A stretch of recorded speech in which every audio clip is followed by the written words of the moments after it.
একটি বিবাহের পরে তার বাবা মা ভাই বোনের থেকে বিচ্ছিন্ন করে দেয় একটি নারী, তাকে আলাদা নিয়ে খেতে হবে।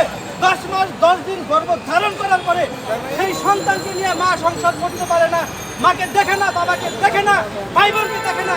এরকম প্রচুর ঘটনা বাংলাদেশের অ্যাভেলেবেল রয়েছে। তাই বলতে চাই, আমরা বাংলাদেশে পুরুষ নির্যাতন আইন বাস্তবায়ন করে নারীদের দৃষ্টান্তমূলক শাস্তির ব্যবস্থা করব। এই বলে আমার বক্তব্য শেষ করছি। এখন আমাদের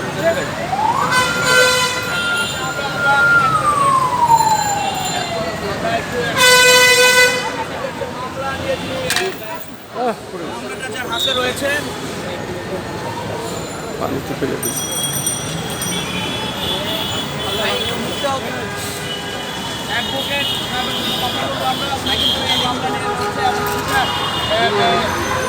ও মামলা হয়েছে তার।